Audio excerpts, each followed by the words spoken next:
বেলুচিস্তানে জিম্মি ঘটনার প্রধান পৃষ্ঠ পাকিস্তান আইএসপিআর এর বক্তব্য। নেতানিয়াহুকে থামাতে ইসরায়েলি জিম্মিদের পরিবারের হুঁশিয়ারি।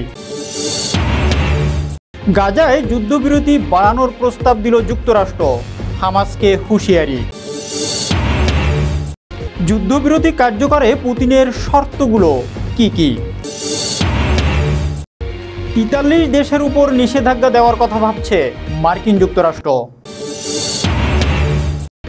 এবং বিশেষ থাকছে গাজা যুদ্ধবিরতি নিয়ে হামাসের দাবিকে অবাস্তব বলছে যুক্তরাষ্ট্র। এতক্ষণ সংবাদের প্রধান শুনছিলেন, এখন বিস্তারিত। সঙ্গে আছে আমি রাজিবুল ইসলাম। বেলুচিস্তান ঘটনার প্রধান পৃষ্ঠ আইএসপিআর এর দাবি। পাকিস্তানের সেনাবাহিনীর মুখপাত্র লেফটেন্যান্ট জেনারেল আহমেদ শরীফ চৌধুরী অভিযোগ করেছেন যে ভারত বেলুচিস্তানে সন্ত্রাসবাদী কার্যক্রমের প্রধান পৃষ্ঠপোষক। সম্প্রতি বালুচ লিবারেশন আর্মি বা বিএলএ সদস্যরা জাফর এক্সপ্রেস ট্রেনে হামলা চালিয়ে 440 যাত্রীকে জিম্মি করে। পাকিস্তানি সেনাবাহিনীর অভিযানে 33 হামলাকারী নিহত হলেও এর আগেই সন্ত্রাসীরা 26 যাত্রীকে হত্যা করে। নিহতদের মধ্যে 18 জন সেনা সদস্য, 3 জন রেলওয়ে কর্মকর্তা এবং 5 জন বেসামরিক নাগরিক ছিলেন। সেনাবাহিনীর অভিযানে 4 নিরাপত্তা সদস্য প্রাণ হারান। আহমেদ শরীফ জানান, সন্ত্রাসীরা ট্রেন থামাতে আইইডি বিস্ফোরণ ঘটায় এবং হামলার আগে ফ্রন্টিয়ার কোরের টহল দলের উপর হামলা চালায়। পাকিস্তান দাবি করছে ভারতীয় গণমাধ্যম কৃত্রিম বুদ্ধিমত্তা ব্যবহার করে ভুয়া ভিডিও বানিয়ে অপপ্রচার চালাচ্ছে। এছাড়া হামলাকারীরা আফগানিস্তানে থাকা তাদের প্রশিক্ষকদের সঙ্গে যোগাযোগ রাখছিল এবং তাদের মধ্যে আত্মঘাতী হামলাকারীরাও ছিল। পাকিস্তান সেনাবাহিনী দাবি করছে হামলাটি ভারতের পাকিস্তান বিরোধী নীতিরই অংশ। নেতানিয়াহুকে থামাতে ইসরায়েলি জিম্মিদের পরিবারের হুঁশিয়ারি। ইসরায়েলি বন্দীদের পরিবার ঘোষণা করেছে যে তারা প্রধানমন্ত্রী বেনিয়ামিন নেতানিয়াহুকে হামাসের সঙ্গে হওয়া চুক্তি বানচাল করতে দেবে না এবং গাজার সুড়ঙ্গগুলোকে তাদের সন্তানদের কবর হতে দেবে না। শনিবার তেল আবিবে প্রতিরক্ষা মন্ত্রণালয়ের সামনে এই ঘোষণা দিয়ে বিক্ষোভের ডাক দেয়। পরিবারগুলো সব বন্দীর মুক্তি দাবি করছে। ইসরায়েলি হিসাব অনুযায়ী গাজায় এখনও 59 জন জিম্মি রয়েছে, যাদের মধ্যে 22 জন অন্তত জীবিত। এদিকে মার্কিন বিশেষ দূত স্টিভ উইটকফ হামাসকে দ্রুত বন্দীদের মুক্তি দেওয়ার আহ্বান জানিয়েছেন, নতুবা কঠোর শাস্তির হুঁশিয়ারি দিয়েছেন। কাতারের দোহায় মার্কিন কর্মকর্তারা একটি সেতু বন্ধন প্রস্তাব উত্থাপন করেছে, যা স্থায়ী যুদ্ধবিরতির ভিত্তি তৈরি করতে পারে। হামাস কাতারের মধ্যস্থতায় আলোচনায় রাজি হলেও নেতানিয়াহু এখনও আনুষ্ঠানিকভাবে এই প্রস্তাবে সাড়া দেয়নি। 19 জানুয়ারি যুদ্ধবিরতি চুক্তির প্রথম ধাপ শেষ হয়েছে, তবে ইসরায়েল পরবর্তী ধাপে অগ্রসর না হয়ে কেবল সামরিক যুদ্ধবিরতি চাইছে। গাজায় চলমান সংঘর্ষে এখনও পর্যন্ত 48,500 ফিলিস্তিনি নিহত হয়েছে, যাদের বেশিরভাগই নারী ও শিশু। গাজায় যুদ্ধবিরতি বাড়ানোর প্রস্তাব দিল মার্কিন যুক্তরাষ্ট্র, হামাসকে হুঁশিয়ারি। যুক্তরাষ্ট্র গাজায় চলমান যুদ্ধবিরতি রমজান ও পাস ওভার পর্যন্ত বাড়ানোর জন্য একটি সেতু বন্ধনমূলক প্রস্তাব দিয়েছে। তবে তারা হামাসকে সতর্ক করে বলেছে, নির্ধারিত সময়ের মধ্যে জিম্মিদের মুক্তি না দিলে ভয়ানক পরিণতি হবে। প্রেসিডেন্ট ডোনাল্ড ট্রাম্পের দূত স্টিভ উইটকফ জানিয়েছেন, হামাসের 2টি পথ খোলা: জিম্মিদের অবিলম্বে মুক্তি দেওয়া বা কঠোর শাস্তির সম্মুখীন হওয়া। এই প্রস্তাবের আওতায় হামাসকে জীবিত জিম্মিদের মুক্তি দিতে হবে, যার বিনিময়ে বন্দি বিনিময় চুক্তি কার্যকর হবে। এছাড়া যুদ্ধবিরতির প্রথম ধাপ সম্প্রসারিত করা হবে, যাতে গাজায় আরও মানবিক সহায়তা পৌঁছানো যায়। যুক্তরাষ্ট্র, কাতার ও মিশরের সঙ্গে একসঙ্গে কাজ করছে। হামাস পাল্টা প্রস্তাবে ইসরায়েলি সেনা এডান আলেকজান্ডারকে মুক্তি দেওয়ার পাশাপাশি 4টি মৃতদেহ ফেরত দেওয়ার কথা বলেছে, যা যুক্তরাষ্ট্র অযৌক্তিক দাবি হিসাবে দেখছে। যুক্তরাষ্ট্রের হুঁশিয়ারি, সময়সীমা পেরিয়ে গেলে কঠোর ব্যবস্থা নেওয়া হবে। দুই পক্ষের কঠোর অবস্থানের কারণে সমাধান এখন অনিশ্চিত।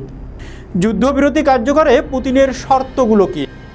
রুশ প্রেসিডেন্ট ভ্লাদিমির পুতিন বলেছেন, যুক্তরাষ্ট্রের প্রস্তাবিত যুদ্ধবিরতির নীতির প্রতি মস্কো নীতিগতভাবে সম্মত, তবে এটি কার্যকর হবে কিনা তা নির্ভর করবে কিছু গুরুত্বপূর্ণ প্রশ্নের উত্তরের উপর। তিনি যুক্তরাষ্ট্রের সঙ্গে আলোচনা চালানোর প্রয়োজনীয়তার উপর জোর দেন এবং সম্ভব হলে ডোনাল্ড ট্রাম্পের সঙ্গেও কথা বলতে চান। গত 11 মার্চ সৌদি আরবে যুক্তরাষ্ট্র ও ইউক্রেনের বৈঠকের পর 30 দিনের অস্থায়ী যুদ্ধ প্রস্তাব করা হয়। এতে যুদ্ধবন্দী ও বেসামরিক বন্দীদের মুক্তি এবং রাশিয়ার দ্বারা জোরপূর্বক স্থানান্তরিত ইউক্রেনীয়দের শিশুদের ফেরত পাঠানোর উপর গুরুত্ব দেওয়া হয়েছে। তবে নিষেধাজ্ঞা বা ইউক্রেনের নিরাপত্তার নিশ্চয়তা নিয়ে কিছু বলা হয়নি। পুতিন 3টি মূল প্রশ্ন উত্থাপন করেন, যার মধ্যে কুরাক্স অঞ্চলে ইউক্রেনীয় সেনাদের উপস্থিতি একটি গুরুত্বপূর্ণ ইস্যু। ইউক্রেন এই প্রস্তাবকে রাশিয়ার কৌশলগত সুবিধা পাওয়ার চেষ্টা হিসাবে দেখছে। ট্রাম্প সরাসরি কোনো প্রতিক্রিয়া না দিলেও রাশিয়ার বিরুদ্ধে নিষেধাজ্ঞা জারির হুমকি দিয়েছেন।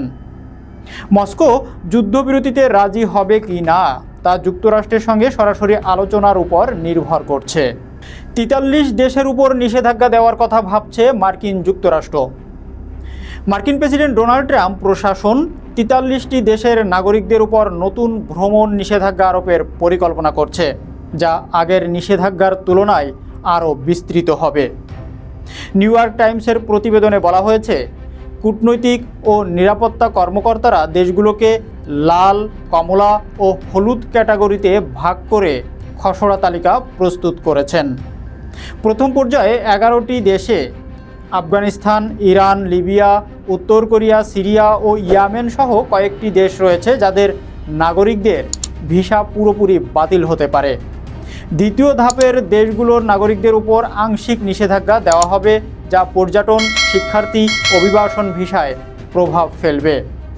তৃতীয় গ্রুপের দেশগুলোর সরকার নিরাপত্তা তথ্যের ঘাটতি দূর না করলে তাদের নাগরিকদের ভিসা নিষেধাজ্ঞার মুখে পড়তে হতে পারে। ট্রাম্প তার প্রথম মেয়াদেও 7টি মুসলিম সংখ্যাগরিষ্ঠ দেশের উপর নিষেধাজ্ঞা দিয়েছিলেন, যা 2018 সালে সুপ্রিম কোর্ট অনুমোদন করে। দ্বিতীয় মেয়াদে অভিবাসন বিরোধী নীতি আরও কঠোর হচ্ছে, বিশেষ করে জাতীয় নিরাপত্তার জন্য হুমকি বিবেচিত দেশগুলোর বিরুদ্ধে। গাজা যুদ্ধবিরতি নিয়ে হামাসের দাবিকে অবাস্তব বলছে মার্কিন যুক্তরাষ্ট্র। গাজায় যুদ্ধবিরতি বাড়ানোর আলোচনা ব্যর্থ হয়েছে কারণ যুক্তরাষ্ট্র হামাসের দাবিকে অবাস্তব বলছে।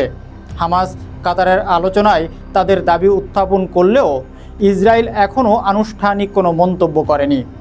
তবে প্রধানমন্ত্রী নেতানিয়াহুয়ের অফিস জানিয়েছে, আলোচনার প্রতিবেদন শীঘ্রই পাওয়া যাবে। ফিলিস্তিনি এক কর্মকর্তা জানান, ইসরায়েল ও হামাস যুক্তরাষ্ট্রের মধ্যপ্রাচ্য বিষয়ক প্রতিনিধি স্টিভ উইটকফ এর চুক্তির মূল দিকগুলোর একমত হতে পারেনি। প্রথম ধাপের যুদ্ধবিরতি 1 মার্চ শেষ হয় এবং যুক্তরাষ্ট্র এটি মধ্য এপ্রিল পর্যন্ত বাড়ানোর প্রস্তাব দেয়, যাতে বন্দি বিনিময় অব্যাহত থাকে। হোয়াইট হাউস হামাসকে স্থিতিশীল অবস্থানে থাকার অভিযোগ এনে দায়ী করছে এবং মনোভাবের খেলা খেলছে বলে অভিযোগ করেছে। জানুয়ারিতে উভয় পক্ষ 3টি ধাপে যুদ্ধবিরতি চুক্তিতে পৌঁছেছিল। প্রথম ধাপে হামাস 25 জীবিত জিম্মি ও 8টি মৃতদেহ ফেরত দিলে ইসরায়েল 1800 ফিলিস্তিনি বন্দীকে মুক্তি দেয়। বর্তমানে হামাসের হাতে 24 জীবিত জিম্মি ও 35টি মৃতদেহ রয়েছে বলে ধারণা করা হচ্ছে। তবে ইসরায়েলি সেনা প্রত্যাহার নিয়ে এখনও মতবিরোধ রয়েছে।